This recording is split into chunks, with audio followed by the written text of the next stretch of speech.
વર્ષના અંતિમ દિવસે વિકાસ સહાયની પોલીસ વડા તરીકે નિવૃત્તિ નક્કી।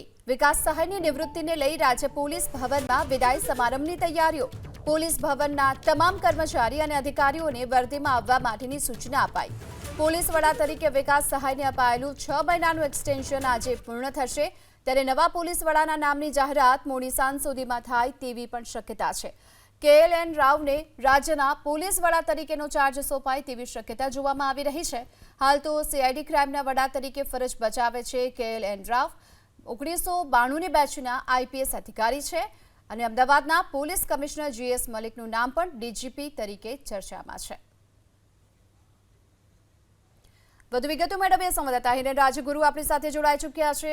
હિરેન, જે પ્રકારે હાલ વિકાસ સહાય છે તેમની આજે નિવૃત્તિ નક્કી જોવામાં આવી રહી છે, તેમને આજે વિદાય આપવામાં આવશે, તેની સાથે હવે નવા DGP તરીકેનું કયા નામ ચર્ચામાં, ક્યાં સુધીમાં જાહેરાત?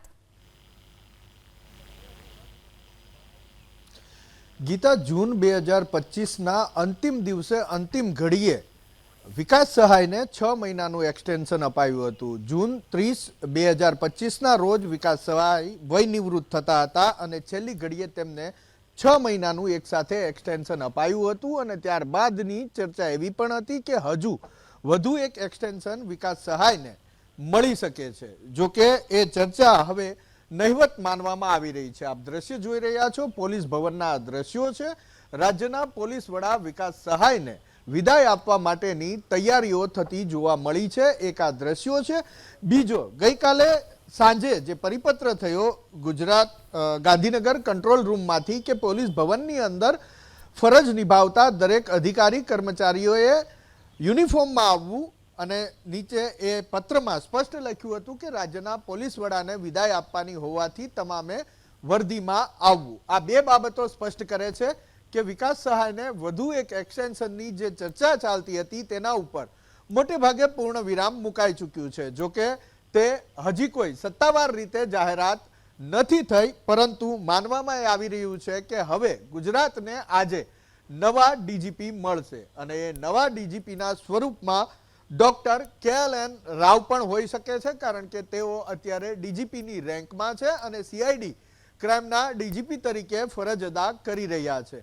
આ સાથે જ અમદાવાદના પોલીસ કમિશનર GS મલિકનું નામ પણ DGPની રેસમાં ચર્ચાઈ રહ્યું છે અને સાથે જ IPS શમશેરસિંહનું નામ પણ ચર્ચાઈ રહ્યું છે। જોકે શમશેરસિંહ અત્યારે દિલ્હીમાં છે, ડેપ્યુટેશન ઉપર છે।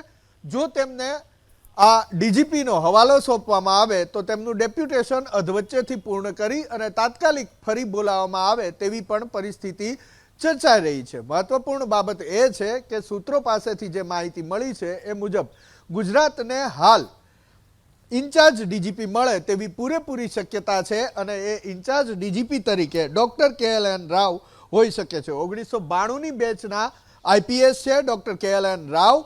MSc PhD સુધીનો અભ્યાસ કરેલો છે અને ઘણા જ લાંબા સમય સુધી એ રાજ્યની જેલોના વડા તરીકે ફરજ નિભાવી ચૂક્યા છે। માનવામાં એવું આવી રહ્યું છે કે KLN રાવ એ લગભગ ગુજરાતના નવા પોલીસ વડા તરીકે નિશ્ચિત છે, પરંતુ તે ઇન્ચાર્જ પોલીસ વડા રહેશે, કારણ કે જે જવાબદારી અત્યારે તેમની પાસે CID ક્રાઇમ અને રેલવેની છે એ ઉપરાંતનો ચાર્જ તેમને આ સોંપવામાં આવશે અને ત્યારબાદ કાયમી DGP તરીકેની નિમણૂક સરકાર કરે એ પ્રકારેની અત્યારે ચર્ચા સાંભળવા મળી રહી છે। ગીતા જી, આભાર આપનો આ માહિતી માટે।